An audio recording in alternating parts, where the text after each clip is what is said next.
Pour faire une belle histoire sur le Tour, il faut un jeune, une révélation, si possible venu d'un pays qui produit peu de grandes stars. Bref, il faut de la fraîcheur. 21 ans, premier tour, Sagan impressionne. Le nouveau roi du sprint, c'est lui. Dès la première étape, une boucle entre Liège et Serein, Sagan fait parler sa puissance. Il règle au sprint un vétéran, Fabian Cancellara. Il est le premier Slovaque à remporter une étape depuis Jan Svorada en 1998. Et pas question de s'arrêter là. Troisième étape à Boulogne-sur-Mer, pendant que Sylvain Chavanel se lance dans une tentative désespérée contre le maillot jaune. Il attend, Chavanel repris, Sagan démarre, évite une nouvelle chute dans les 300 derniers mètres et s'impose. Premier doublé de ce Tour 2012. Et le triplé est à suivre. Pour s'affirmer comme un sprinter complet, il manquait à Peter Sagan une arrivée massive. Ce sera à Metz lors de la 6e étape. Deux hommes en pointe, André Greipel et Peter Sagan. Chacun a déjà gagné 2 étapes. Sagan signe le premier, la passe de 3. Le maillot vert sera pour lui. Pour faire une belle histoire sur le Tour, on peut aussi trouver un Français, de préférence un jeune pas trop connu. Et ce jeune, c'est Marc Madiot qui a mis la main dessus. Thibaut Pinot, le Benjamin du Tour de France, plus jeune de quelques mois que Peter Sagan. À l'origine, il n'était pas sur la liste des invités. Marc Madiot le trouvait trop jeune, justement.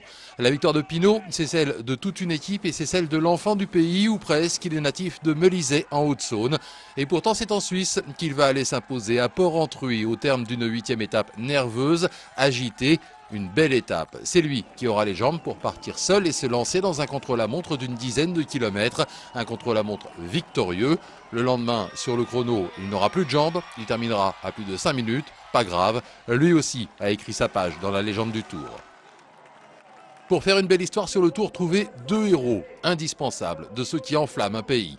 En 2011, ils avaient pour nom Thomas Voeckler et Pierre Rolland. En 2012, ils s'appellent devinez qui ? Thomas Voeckler et Pierre Rolland. Le premier avait porté l'an dernier le maillot jaune, 10 jours de suite, ça n'est pas rien. On s'était même pris à rêver qu'il soit le premier Français en jaune sur les champs depuis Bernard Hinault en 1985.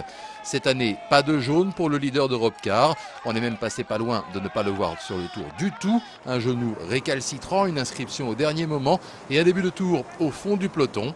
À l'arrivée, 2 victoires d'étape, la 10e d'abord entre Mâcon et Bellegarde sur Valserine. Voeckler a pris le bon train, un wagon de 25 coureurs à 1,5 km de l'arrivée à Bellegarde. Voeckler part tout seul et va chercher sa 3e victoire sur le Tour après Perpignan en 2009 et Bagnères de Luchon en 2010. Et il récidive sur la 16e étape entre Pau et Bagnères de Luchon en solitaire, sous un soleil de plomb. Comme lors de sa victoire précédente, il rafle le maillot à pois, mais cette fois pour le garder jusqu'à Paris. Il rejoint ainsi Pierrick Fédrigo. Ils sont 2 à partager le record du Français en activité, le plus titré sur le Tour. Après ça, Pierre Rolland, l'équipier fidèle, en tout cas pour l'instant, pouvait-il être en reste? L'an dernier, Rolland avait remporté l'étape mythique de l'Alpe d'Huez. Seulement voilà, l'Alpe, c'est seulement une fois tous les 2 ans. Cette année, il fallait une victoire en montagne pour oublier un début de Tour plus laborieux. Ce sera le lendemain de la première victoire de Voeckler et en solitaire pour marquer les esprits.